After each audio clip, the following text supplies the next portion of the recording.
दर्शकवृन्द नमस्कार। जनधारणा खबरको युट्युब च्यानलमा यहाँहरूलाई स्वागत गर्न चाहन्छु। म निमकान्त पाण्डे। आज 2080 माघ 29 गते, भोलि जनयुद्ध दिवस। जनयुद्धको परिणाम गणतन्त्र हो, तर गणतन्त्रको जग एउटा दुर्गा प्रसाईले हल्लाइरहेका छन्। भोलिकै दिनदेखि दुर्गा प्रसाईले आन्दोलनको उद्घोष गरेका छन्। दुर्गा प्रसाईले अनौठो किसिमको प्रचार शैली अपनाएका छन्। काठमाडौँ शहरभित्रका गल्ली गल्लीमा, घर घरमा उनको प्रचार अभियान सुरु भइरहेको छ। दुर्गा प्रसाईको प्रचार अभियानका क्रममा दुर्गा प्रसाईका प्रचारकहरूले बुझिरहेका छन् गणतन्त्रप्रति जनतामा तीव्र वितृष्णा पैदा भइरहेको छ। यसले स्पष्ट गर्दछ गणतन्त्रको जग अत्यन्त कमजोर भइसकेको छ। गणतन्त्र खोक्रो भइसकेको छ। गणतन्त्र कुनै पनि बेला ढल्न सक्ने अवस्था आइरहेको छ। गणतन्त्र पछिको तन्त्र के हो?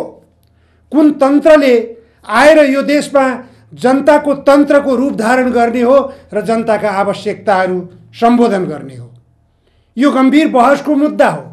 यो बहसको मुद्दालाई बहसमा जान नदिएर गणतन्त्रवादी राजनीतिक दलका नेताहरूले यदि जनताका आवश्यकताहरूलाई सम्बोधन गर्न सक्ने हो भने गणतन्त्रको जग पक्कै पनि बलियो हुन्छ।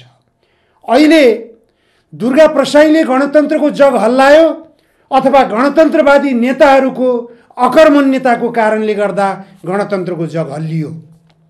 यो सबैभन्दा मुख्य प्रश्न हो। यो प्रश्नमा गम्भीर बनेर गणतन्त्रवादी राजनीतिक दलका नेताहरू प्रवेश गर्ने र आफ्ना कुकर्महरूको, आफ्ना अकर्मण्यताहरूको, आफ्ना असफलताहरूको र आफ्ना जति पनि भ्रष्टाचारजन्य गतिविधिहरू छन्, विलासितापूर्ण जीवनशैली बिताउने प्रवृत्ति जो विकसित भइरहेको छ नेताहरूमा, यी सबै विषयहरूमा गम्भीर बनेर नेताहरूले आत्मसमीक्षा गरे भने गणतन्त्रको जग कसैले हल्लाएको छैन। आफ्नै कुकर्मले गर्दा, आफ्नै भ्रष्टाचारी गतिविधिले गर्दा गणतन्त्रको जग कमजोर भइरहेको छ। गणतन्त्रको जग हल्लिरहेको छ। गणतन्त्र ढल्ने अवस्थामा पुगिसकेको छ भन्ने कुरा गणतन्त्रवादी नेताहरूले बुझ्न सक्ने वास्तविकता देखिन्छ। यसै पेरिफेरीमा एकातिर सरकारले गणतन्त्र दिवसको उपलक्ष्यमा सार्वजनिक बिदा सार्वजनिक गरेको थियो, सर्वोच्च अदालतले उल्टाइदियो। तर त्यही गणतन्त्र दिवसकै दिन अथवा त्यही जनयुद्ध दिवसकै दिन दुर्गा प्रसाईले उथल पुथल ल्याउने अथवा राजतन्त्र स्थापना गर्ने आन्दोलनको उद्घोष गरेका छन्। उनले पूर्व राजा ज्ञानेन्द्रबाट बत्ती बाल्न लगाएर आन्दोलनको सुरुवात गर्ने भनिएका कारणबाट पनि, उनले यो खालको प्रचार गरेका कारणले गर्दा पनि जनतामा व्यापक उत्सुकता जागेको छ। अहिलेको अवस्थामा 16-17 वर्ष बितिसक्यो देशमा गणतन्त्र स्थापना भएको, गणतन्त्र आएको, गणतन्त्रवादी राजनीतिक दलका नेताहरूले राज गर्न थालेको। तर यो 16-17 वर्षको दौरानमा गणतन्त्रप्रति अलिकति पनि आत्मीयता जनतामा बढाउन राजनीतिक दलका नेताहरू सफल भएनन्, बरु वितृष्णा जगाउने काम गरे। गणतन्त्रप्रति वितृष्णा किन जाग्यो? यो गम्भीर समीक्षाको पाटो हुँदै हो, तर समीक्षा गर्ने मानसिकतामा राजनीतिक दलका नेताहरू पुगिरहेका छैनन्। उनीहरूको ध्यान पटक्कै छैन त्यतातिर। जनतामा जतिसुकै असन्तुष्टि विकसित भएको होस्, जतिसुकै आक्रोश पैदा भएको होस्, जतिसुकै जनता पीडित भएका हुन्, त्यसतर्फ राजनीतिक दलका नेताहरूको सरोकार नहुनु नै गणतन्त्रको जग हल्लिनुको मुख्य कारण हो भन्ने कुरा स्पष्ट छ। नत्र भने एउटा दुर्गा प्रसाईको आन्दोलनको आह्वानले यत्रो हताशा किन हुनु पर्यो अहिलेका सत्तासीन 9-10 वटा राजनीतिक दलका नेताहरूमा? सुनिँदैछ हिजो सुरक्षा परिषदको बैठक बस्यो, राजनीतिक दलका नेताहरूको गम्भीर समीक्षात्मक बैठक बस्यो। दुर्गा प्रसाईको आन्दोलनलाई कसरी निस्तेज गराउने, राजावादीहरूको आन्दोलनलाई कसरी निस्तेज गराउने, यो गम्भीर समीक्षाको विषय बन्यो गणतन्त्रवादी राजनीतिक दलका नेताहरू, खास गरी सत्तासीन राजनीतिक दलका नेताहरूमा। सत्तासीन राजनीतिक दलका नेताहरूले सबभन्दा पहिले जनताको आवश्यकता के हो, जनताको आवश्यकता दुर्गा प्रसाईले उठाएका एजेन्डाहरू हुन्।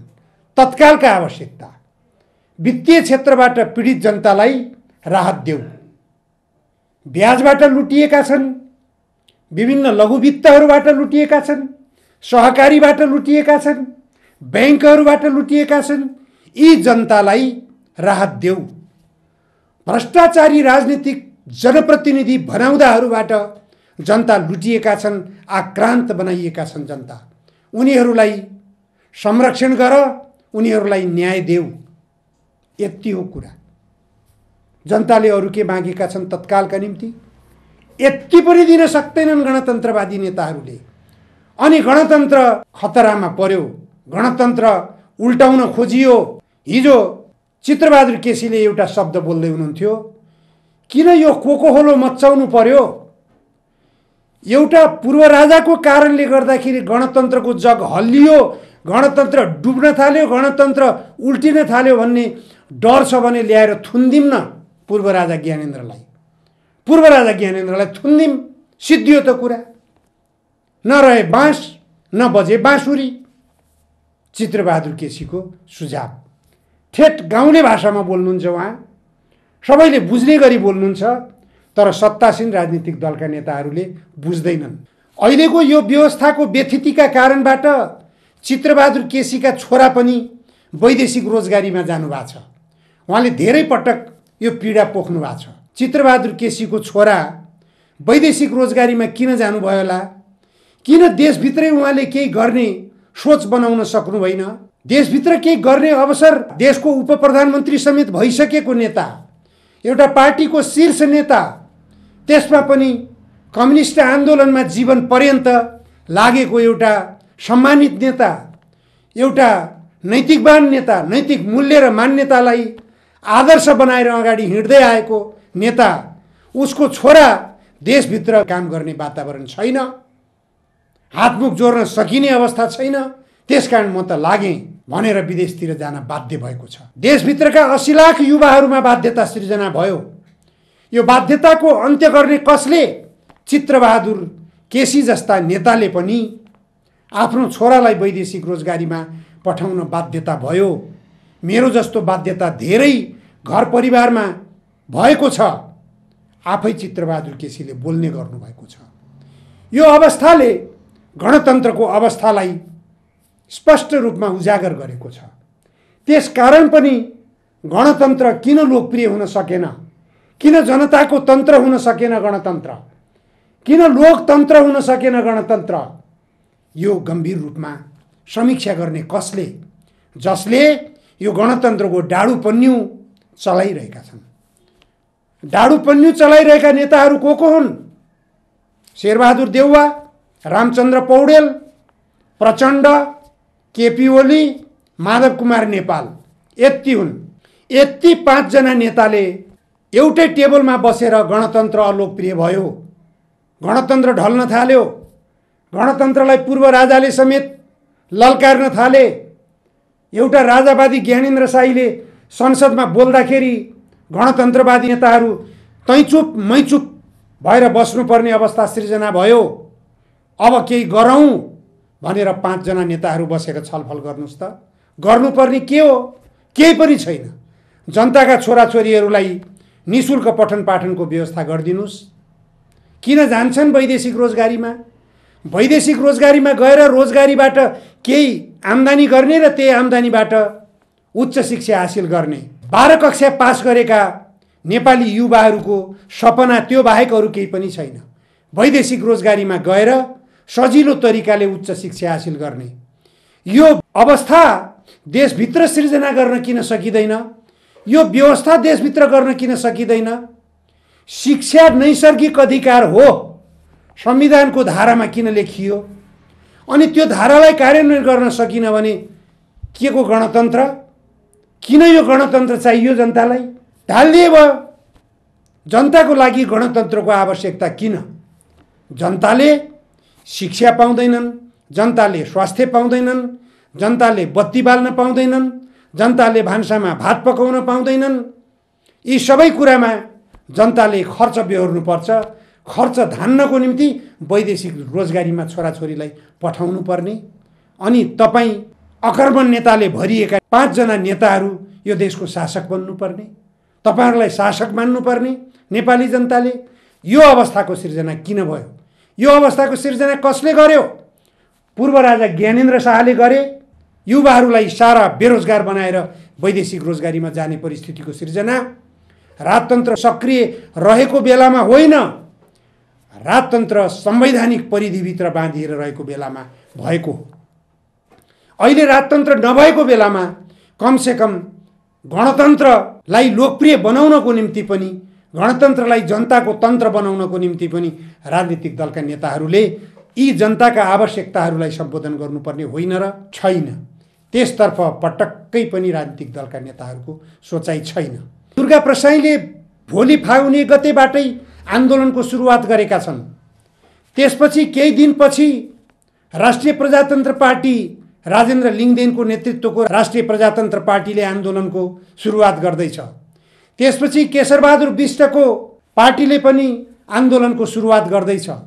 पूर्व राजा ज्ञानेन्द्र शाह फागुन 7 गतेको दिन पूर्व रानी कोमलको जन्मोत्सव मनाउने क्रममा फागुन 7लाई चयन गरेर चितवन भ्रमणमा निस्किसकेका छन्। हिजो यी सबै गतिविधिहरूले राजावादीहरू सल्बलाइरहेको, राजावादीहरू सङ्गठित बन्ने क्रममा अगाडि बढिरहेको गतिविधिले देखाइरहेको छ। यो गतिविधिले गणतन्त्रको जग हल्लिएको मात्र होइन, गणतन्त्र ढल्ने अवस्थामा पुगिरहेको छ भन्ने कुरा पनि स्पष्ट हुन्छ। गणतन्त्र ल्याएको कसले? जतिसुकै घाँटी सुक्ने गरी चिच्याए पनि शेरबहादुर प्रचण्ड, केपी ओली, माधव नेपालले ल्याएको गणतन्त्र होइन। यो गणतन्त्र नेपाली जनताले ल्याएको हो। नेपाली जनता सडकमा आन्दोलित नभइदिएको भए, नेपाली जनता सडकमा नउत्रिदिएको भए राजाले खुरुक्क लाएर गणतन्त्रमा सहमति जनाउने अवस्था आउँथेन। राजाले गणतन्त्रको लागि सहमति नजनाइदिएको भए यो देशमा गणतन्त्र स्थापित हुने थिएन। त्यसकारण गणतन्त्र ल्याउने काममा सडकमा उत्रिएका जनता र नारायण हिट्टीबाट बहिर्गमित भएका पूर्व राजा ज्ञानेन्द्रको योगदान हो। रामचन्द्र पौडेलले ल्याएको गणतन्त्र होइन। रामचन्द्र पौडेलले त महाकाली सन्धि गरेर भारतलाई महाकाली नदी दिएका थिए। बरु चाहे शेरबहादुर देउवा प्रधानमन्त्री बनेका, रामचन्द्र पौडेल सभामुख बनेका, प्रमुख प्रतिपक्षी दलका नेता माधव कुमार नेपाल बनेका र तिनका सहयात्री केपी ओली बनेका र जनयुद्धको बागडोर सम्हालेर देशमा उथल पुथल क्रान्ति मच्चाएका प्रचण्ड, यी सबै मतियार बनेका छन् अहिले महाकाली सन्धि जस्ता राष्ट्रघाती सन्धिको, माथिल्लो कर्णाली जस्ता राष्ट्रघाती सन्धिको, अरुण तेस्रो जस्तो राष्ट्रघाती सन्धिको। जति पनि जल सम्पदा सम्बन्धी, नदी सम्बन्धी भारतसँग गरिएका सम्झौता हुन्, सन्धि हुन्, ती सबै देशको हितमा छैनन् भन्ने कुरा स्पष्ट छ। तर यी मैले अघि नाम लिएका 5 जना नेताहरू, अहिलेका राष्ट्रपति लगायत, अहिलेका प्रधानमन्त्री लगायत सबैको चोचो मोचो यी राष्ट्रघाती सन्धि सम्झौतामा मिलेको छ। अहिले पूर्व राजावादीहरूले अथवा पूर्व राजाले समेत ती असमान सन्धि सम्झौताहरूको विरोध गर्दाखेरि गणतन्त्रवादी नेताहरूको नाजवाफ हुनुपर्ने परिस्थिति किन हो? यो किन नाजवाफ भइरहेका छन् गणतन्त्रवादी नेताहरू? गणतन्त्रवादी नेताहरूले त राष्ट्रिय स्वाधीनताको रक्षाको निम्ति असमान सन्धि सम्झौता खारेजीको निम्ति हिम्मत गर्नु पर्थ्यो।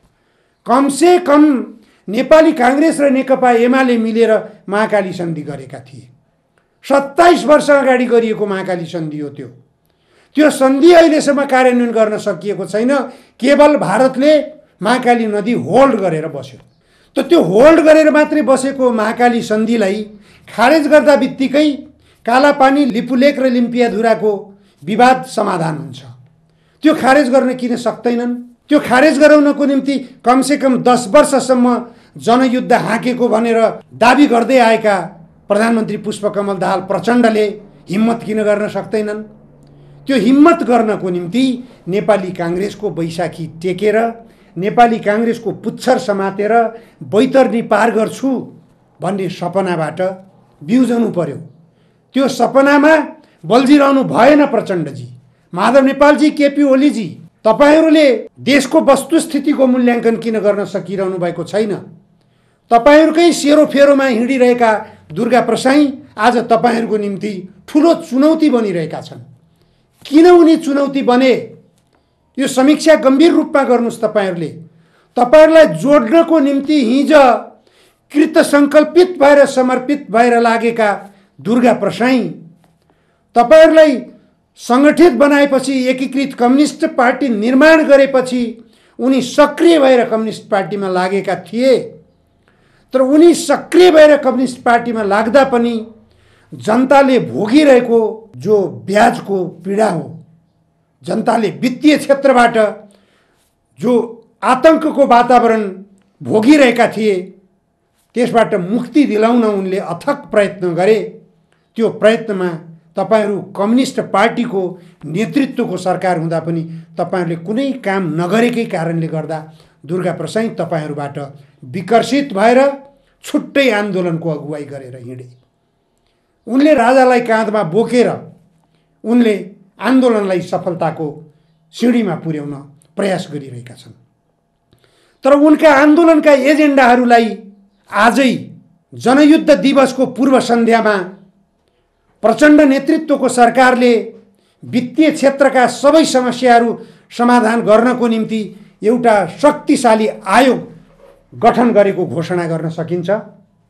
त्यति मात्र घोषणा गर्न सक्दिने हो भने दुर्गा प्रसाईको पछि लागेका सहकारी पीडितहरू, वित्तीय क्षेत्रका पीडितहरू, लघुवित्तका पीडितहरू, मिटर ब्याजीका पीडितहरू र बैंकका पीडितहरू, सबै ती पीडित जनताहरू जो राजधानीमा ओइरिरहेका छन्, लगातार 4-5 दिनदेखि आइरहेका छन्, ती जनताको पीडा यदि केन्द्र सरकारको तर्फबाट प्रचण्ड प्रधानमन्त्रीले सम्बोधन गर्ने प्रतिबद्धता मात्र व्यक्त गरेर एउटा आयोग मात्र गठन गरिदिने हो भने दुर्गा प्रसाईको आन्दोलन त्यसै पनि पानीको फोका भएर जानेछ। त्यसपछि आयोगले गर्नुपर्ने कर्तव्य निर्वाह गर्न जरुरी छ, किनभने ती मागहरू, सबै मागहरू जनयुद्धका मागसँग केन्द्रित छन्।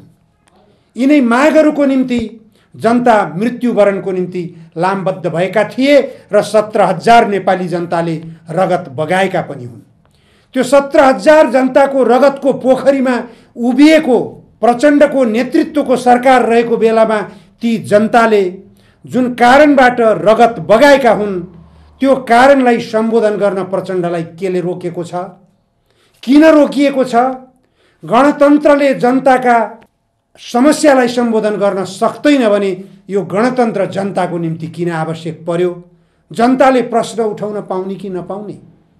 गणतन्त्रलाई आफ्नो तन्त्रको रूपमा जनताले स्वीकार गर्नको निम्ति गणतन्त्रले पनि जनताका आवश्यकतालाई सम्बोधन गर्न सक्नु पर्दछ, ताकि जनताका समस्याहरूलाई उठाएर भोलि अरू कसैले पनि, राजाले मात्र होइन, राजावादीले मात्र होइन, अरू कुनै नयाँ उदाएका राजनीतिक दलहरूले पनि जनताका समस्याहरूलाई उठाउन पाउने मौकै नपाउन्न।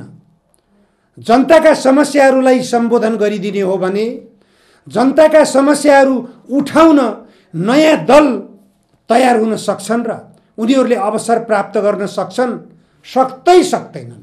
उदाहरणको लागि राष्ट्रिय स्वतन्त्र पार्टीका सभापति रवि लामिछानेलाई लिन सकिन्छ। रवि लामिछानेले सञ्चारकर्मीको रूपमा उठाएका जल्दा बल्दा समस्याहरू, नेताहरूका कुकर्महरू, पुराना राजनीतिक दलका नेताहरूले गरेका कुकर्महरूको भण्डाफोर लगातार रूपमा गर्दै आए। तर ती सञ्चार क्षेत्रबाट उठाइएका नेताहरूका कुकर्महरूलाई सच्याउने कामतर्फ राजनीतिक दलका नेताहरू लागिदिएको भए जनताका समस्याहरू स्वाभाविक रूपमा सम्बोधन भएर जान्थे। नेताहरूले भ्रष्टाचार जन्य क्रियाकलाप नगरिदिने हो भने ट्रान्सपरेन्सी इन्टरनेसनलले नेपाललाई भ्रष्टाचारी मुलुकको रूपमा लेख्न सक्ने अवस्था नै आउँदैन थियो। न्याय क्षेत्रबाट भ्रष्टाचारीहरूलाई उन्मुक्ति नदिने गरिएको भएपछि न्याय क्षेत्रमाथि कतैबाट पनि औँला उठाउने काम हुने थिएन। न त राजनीतिक क्षेत्रबाट सुशासनका गतिविधिहरू हुन्छन् अथवा सुशासनको प्रत्याभूति दिलाउने खालका गतिविधि हुन्छन्, न त न्याय क्षेत्रबाट त्यस्ता गतिविधि हुन्छन्, न त अन्य कुनै अर्धन्यायिक निकायहरूबाट जनताका आवश्यकताहरूलाई सम्बोधन हुने र जनताका समस्याहरूलाई उचित ढङ्गले, सहज ढङ्गले सुशासनको प्रत्याभूति गराउने किसिमबाट सम्बोधन गर्ने काम गरिएको छ।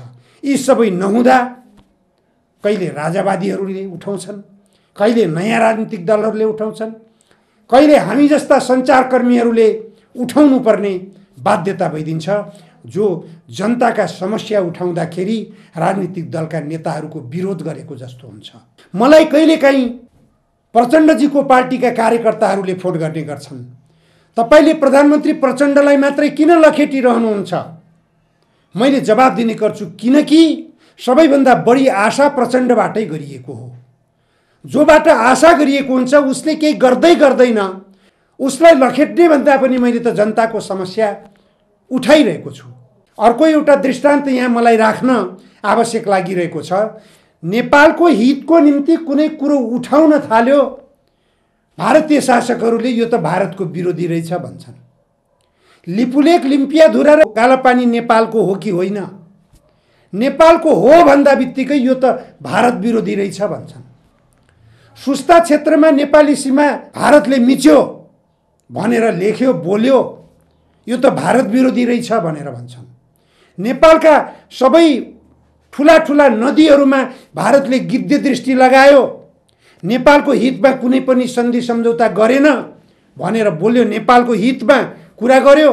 भारतका शासकहरूले अथवा भारतको हित चिताउने नेपालका भारतीय दलाल राजनीतिक कर्मीहरूले भन्छन् यो त भारत विरोधी रहेछ। मैले आफूलाई भारत विरोधी कहिले ठानिनँ, कहिले पनि भारतको विरोध गरेका छैन, तर भारतले नेपालको हित कहिले चिताएन भनेर चाहिँ भन्ने गरेको छु। कहिले चितायो? भारतीय शासकहरूले नेपालको हित चिताएर कहिले, कुन ठाउँमा, कुन क्षेत्रमा काम गरे, कुन क्षेत्रमा लगानी गरे भारतीय शासकहरूले? कुनै व्यक्तिले त्यो प्रष्ट रूपमा देखाउन सक्छ भने म त्योसँग बसेर बहस गर्न तयार छु। देशको स्वाधीनताको निम्ति कुरा गर्दाखेरि भारतको विरोध भएको ठहर्ने, जनताको आवश्यकताको कुरा उठाउँदाखेरि प्रचण्डको, केपी ओलीको, शेरबहादुर देउवाको विरोध भएको ठहर्ने, यो गुमराहपूर्ण मानसिकताबाट राजनीतिक दलका नेता कार्यकर्ताहरू पनि बाहिर निस्किन जरुरी छ। आफ्ना पार्टीका नेताहरूलाई झकझक्याउनुस्, सचेत बनाउनुस्, जनताको हितमा काम गर्न पर्यो भनेर बुझाउनुस्। जनताको हितमा काम गरियो भने जनता कतै पनि जाँदैनन्। गणतन्त्रको जग बलियो बनाउने काम जनताको हो। यदि जनताको आवश्यकतालाई सम्बोधन गर्न सकिएन भने गणतन्त्रको जग ढल्यो ढल्यो ढल्यो, गणतन्त्रको जग बलियो हुँदैन। यही पाराको कुशासनले गणतन्त्रको जग बलियो हुन सक्दैन। कुनै पनि तरिकाले गणतन्त्रको जग ढल्छ, चाहे राजावादीहरूले ढालुन्, चाहे अरू नौटङ्कीबाजीहरूले ढालुन्, जसले भए पनि गणतन्त्रको जग ढाल्न सक्छन्। राजनीतिक दलका नेताहरू सचेत बन्न जरुरी छ। सबैभन्दा सचेत बन्नुपर्ने नेपालका कम्युनिस्ट पार्टीका नेताहरू हो। नेपालका कम्युनिस्ट पार्टीका नेताहरूले बुझ्न के जरुरी छ भने नेपालमा वामपन्थी मतदाताहरू अत्यधिक छन्। 2/3 भन्दा बढी छन् वामपन्थी मतदाताहरू। कम्युनिस्ट पार्टीहरूलाई मन पराउने जनता 2/3 भन्दा बढी छन्। ती जनताको भावनालाई बुझेर अथवा समाजवादको चाहना छ जनतामा, जनतालाई समाजवादको स्वाद चखाउनको निम्ति पनि तपाईहरू एक ढिक्का हुन जरुरी छ। कमसेकम समाजवाद स्थापनालाई साझा एजेन्डा बनाएर कम्युनिस्ट पार्टीका नेताहरू आगामी चुनावसम्म एक ठाम एक वामको नारा लिएर अगाडि जानुस्। होइन भने कम्युनिस्ट नामको मुकुण्डो खोलिदिनुस् र सबै पार्टीहरूले नेपाली काङ्ग्रेसलाई आदर्श मानेर नेपाली काङ्ग्रेसको आदर्शलाई पछ्याउनुस्। कमसेकम नेपाली काङ्ग्रेसको आदर्शलाई पछ्याएर अगाडि बढ्न खोज्नु हो भने बिपी कोइरालाले प्रतिपादन गरेको राष्ट्रियता, प्रजातन्त्र र समाजवाद यति मात्रै नारा लिएर अगाडि बढ्न खोज्नु हो भने शेरबहादुर देउवा लगायतका यो देशलाई बेरोजगार युवाहरूको भण्डार बनाउने गरिकन उद्योग धन्दाहरू सबै चौपट हुने गरिकन निजीकरणको नाममा कौडीको मूल्यमा बिक्री गर्ने प्रवृत्तिलाई त निरुत्साहित गर्न सकिन्थ्यो होला कि। कम्युनिस्ट पार्टीका नेताहरूले गम्भीर बनेर सोच्नुहोस्, यो तपाईहरूको लागि अन्तिम अवसर हो। अब तपाईहरू सकिने कि सच्चिने। हस्, आजलाई यति मात्र। धन्यवाद। नमस्कार। म निमकान्त पाण्डे।